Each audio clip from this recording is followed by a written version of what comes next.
Buongiorno a tutti, rieccoci qui per continuare e terminare il discorso che abbiamo iniziato nella lezione numero 12, quando abbiamo iniziato a parlare delle regole per la formazione del plurale dei nomi comuni. Nell'ultima lezione abbiamo analizzato le prime 3 categorie di nomi invariabili, nomi ai quali non si può applicare la regola aurea per la formazione del plurale.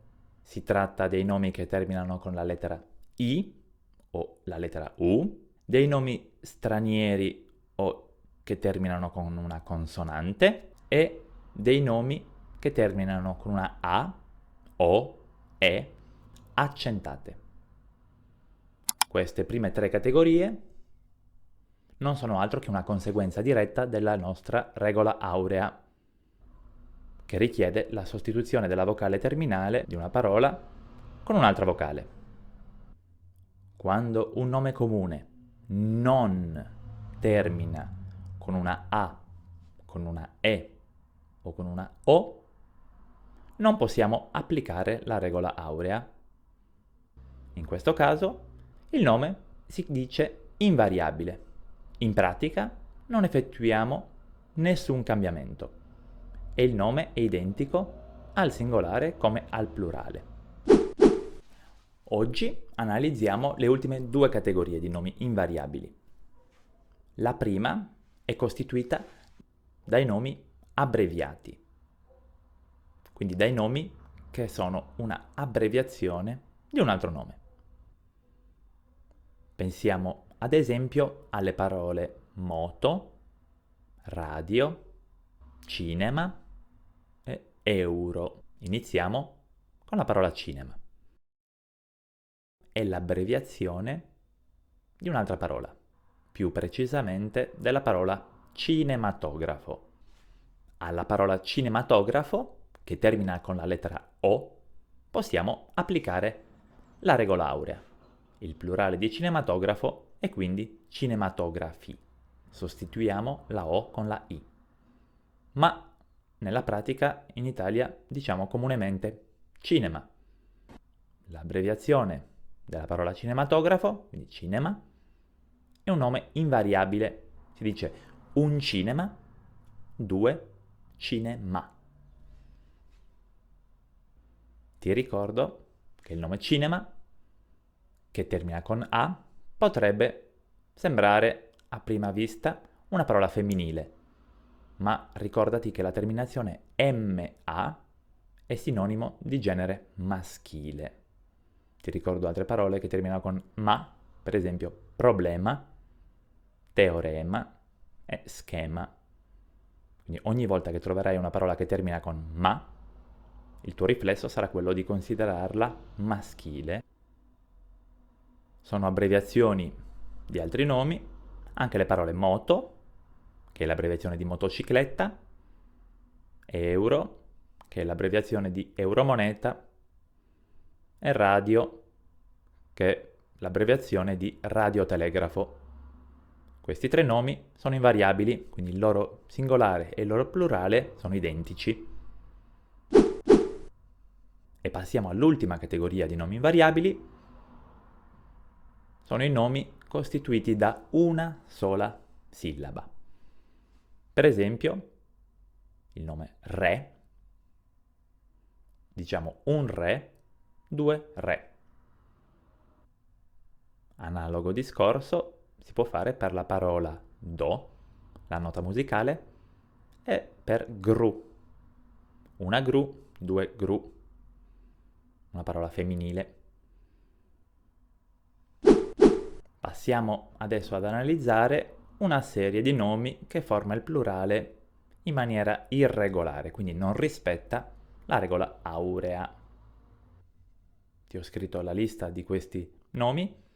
Iniziamo dalla prima categoria. Sono i nomi che hanno la terminazione K. Come ben immagini, si tratta di nomi femminili. Pensiamo alla parola amica. Questi nomi formano il plurale sostituendo CA con CHE. Quindi il plurale di amica è amiche.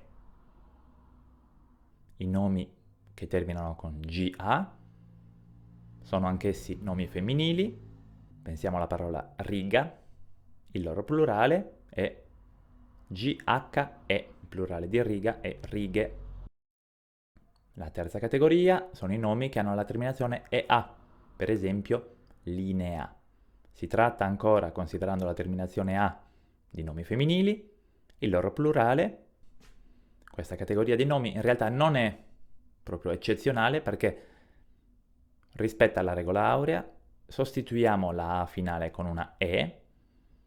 Quello che succede invece è che abbiamo due E come terminazione.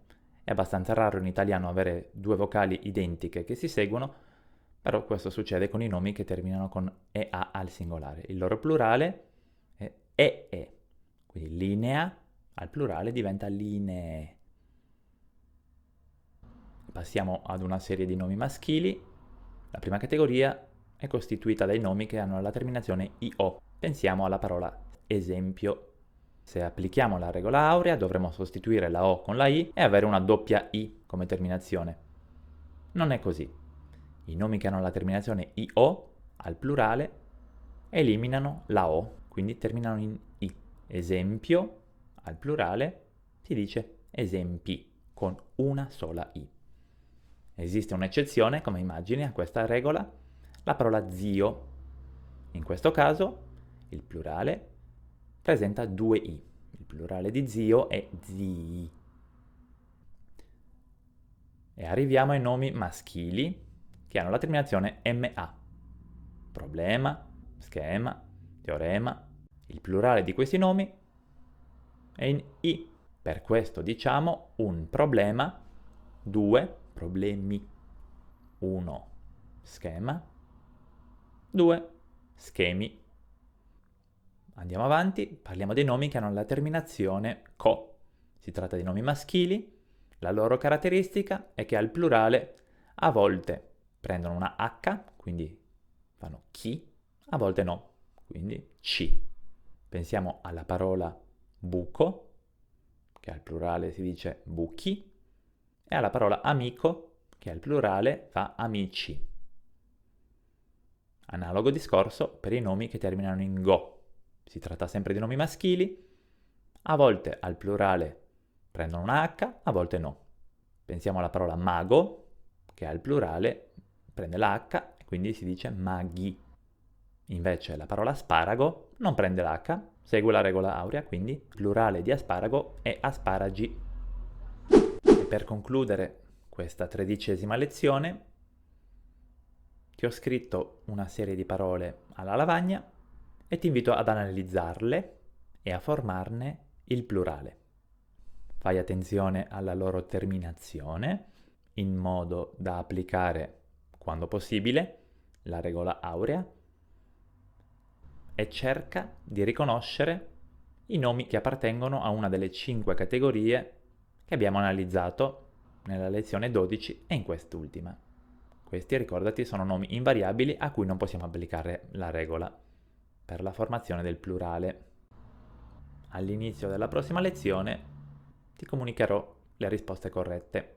Per il momento ti auguro un buon lavoro su questi nomi e ci rivediamo la settimana prossima per la 14ª lezione. Ci eserciteremo a riconoscere il genere di un nome, il suo numero e a trasformarlo in plurale o in singolare. Questa lezione è finita. Se pensi di aver imparato qualcosa, non dimenticare di mettere un bel like. Ci vediamo la prossima settimana. Ciao!